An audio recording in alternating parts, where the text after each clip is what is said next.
दुनिया के world politics में ऐसा पहली बार हुआ है कि किसी इंडिपेंडेंट कंट्री के प्रेसिडेंट को अमेरिका की सेना जाती है और वहां से उन्हें गिरफ्तार करके अपने कंट्री में ले आती है और उनके ऊपर ट्रायल शुरू कर देता है। ये कोई आम खबर नहीं है, ध्यान रखिएगा, क्योंकि इस दुनिया में लगभग हर जगह, लगभग मैंने बोला है 100% मैं नहीं बोल रहा हूं, लगभग हर जगह लोकतंत्र है, यानी कि डेमोक्रेसी चल रही है। अमेरिका दुनिया की सबसे पुरानी डेमोक्रेटिक कंट्री है, वहीं इंडिया दुनिया का सबसे बड़ा डेमोक्रेटिक कंट्री है। अमेरिका ने जब वेनेजुएला के प्रेसिडेंट मादुरो को अरेस्ट किया तो इससे 2-3 चीजें पूरे वर्ल्ड में फैल गई। सबसे पहली बात बाकी कंट्री में एक डर का माहौल बन गया, वो चाहे दुनिया की गरीब कंट्री हो, जैसे अफ्रीका की कुछ कंट्री हो या फिर कहीं और की कंट्री हो, वहीं जो डेवलपिंग नेशन है, वो चाहे इंडिया हो गया, पाकिस्तान हो गया, बांग्लादेश हो गया, या जो भी इस टाइप की डेवलपिंग कंट्री है, उन लोगों के मन में भी ये चीज डर चला गया कि क्या ऐसी घटनाएं हमारे कंट्री में भी घट सकती हैं। क्योंकि अगर कोई कंट्री इंडिपेंडेंट है तो उसके सीमा के अंदर, उसके बॉर्डर के अंदर कोई भी दूसरी कंट्री आके इस तरीके से तो हरकत बिल्कुल भी नहीं कर सकती है। लेकिन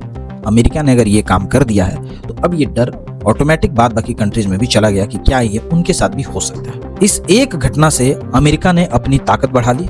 दूसरी बात बाकी कंट्रियों को मन में एक डर भी बैठा दिया। अब अमेरिका ने ऐसा क्यों किया, इसका कारण समझते हैं और उसके बाद मैं आपको बताऊंगा कि असल कारण क्या है। अमेरिका का कारण और है और इसका रियल रीजन कुछ और है। अमेरिका कहता है वेनेजुएला के जो प्रेसिडेंट हैं मादुरो, इनका बेसिकली ड्रग्स के साथ कनेक्शन था। ये ड्रग्स माफिया के साथ साठ-गांठ करके इसको सेल आउट कर रहे थे।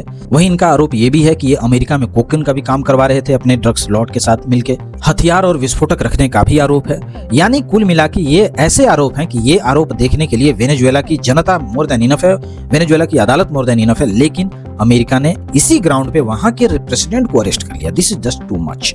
मादुरो के वकीलों का कहना है कि कोई भी कंट्री किसी इंडिपेंडेंट कंट्री के प्रेसिडेंट को ऐसे अरेस्ट नहीं कर सकता, क्योंकि ये इंटरनेशनल लॉ के खिलाफ है, जो कि सच है। अब इंटरेस्टिंग बात यह है कि इस घटना की वजह से वर्ल्ड दो फांक में बढ़ते जा रहा है। जिस तरीके से यूएन में इसके खिलाफ वोट हुए हैं, तो उस वोट में बहुत टाइप की चीजें हुई। कुछ कंट्री अमेरिका को सपोर्ट कर रही हैं, कुछ इसके विरोध में आ रही हैं। इसी से वर्ल्ड दो ऑर्डर में बंटेगा और ऐसे ही छोटी छोटी ये घटनाएं पूरे दुनिया को एक बड़े युद्ध की ओर धकेल देता है। मैं आपको 3 हिडन रीजन बताता हूं कि आखिर अमेरिका ने ऐसा क्यों किया। सबसे पहला रीजन है ऑयल। प्रेजेंटली अगर मैं बात करूं तो पूरे वर्ल्ड में सबसे ज्यादा ऑयल रिजर्व अगर किसी कंट्री के पास है तो वो है वेनेजुएला।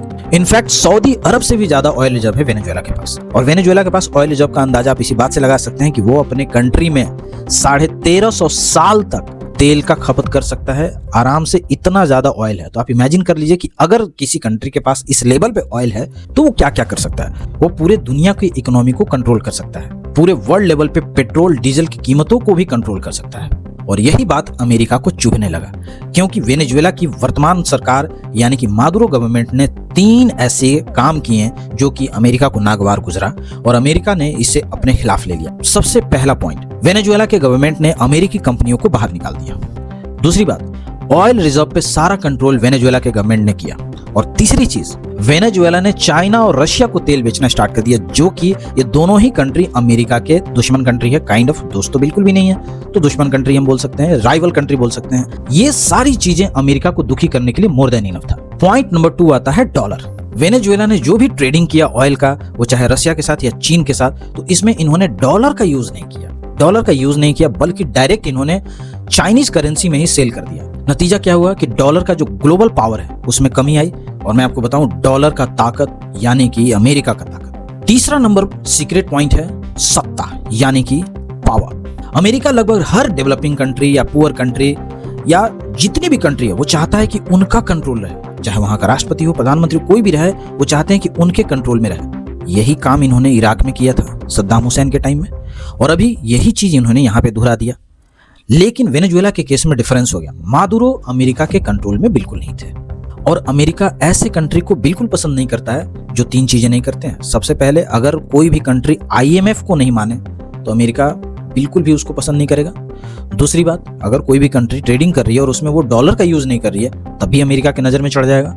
और तीसरी इंपॉर्टेंट बात कि अमेरिका चाहता है कि उनकी कंपनीज का एंट्री वो कंट्री अपने देश में करें, कैसे भी करके उसको लेकर आए। ये चीज अगर ध्यान से आप देखें तो हमारे देश में भी हुआ है, क्योंकि टेस्ला को लाने से पहले हमारे देश में एक कानून था, और कानून ये था कि कोई भी कंट्री अगर इंडिया में इलेक्ट्रॉनिक कार सेल करना चाहती है तो वो कर ले, लेकिन हम उसके ऊपर लगाएंगे 100% टैरिफ। इस चीज का ट्रंप ने विरोध किया और फाइनली गवर्नमेंट ऑफ इंडिया ने कुछ नियम चेंजेस किए। नतीजा क्या है कि टेस्ला की एंट्री इंडिया में हो गई, पहला स्टोर मुंबई में ओपन हो चुका है।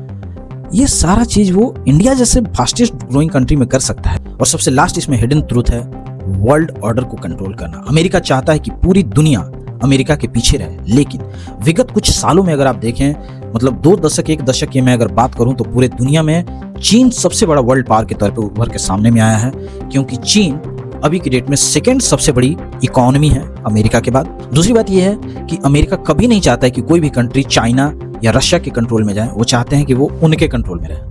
और यहाँ पे वेनेजुएला ने एक एग्जांपल सेट किया था कि वो बिल्कुल भी अमेरिका के कंट्रोल में नहीं जाएगा। नतीजा क्या है कि अमेरिका ने इस टाइप के कदम उठा लिए। अब सवाल हमारे सामने में अभी भी है, क्या इस टाइप का हथकंडा या इस टाइप का काम अमेरिका, इंडिया, पाकिस्तान, अफगानिस्तान, नेपाल या बाद बाकी एशियाई कंट्री या अफ्रीकन कंट्री में भी कर सकता है? जवाब हमें ढूंढना पड़ेगा। उम्मीद है वीडियो आपको पसंद आया होगा। वीडियो में कमेंट जरूर कीजिए आपको वीडियो कैसा लगा। पूरा वीडियो देखने के लिए आपका बहुत बहुत धन्यवाद। Thank you so much, take care, bye bye.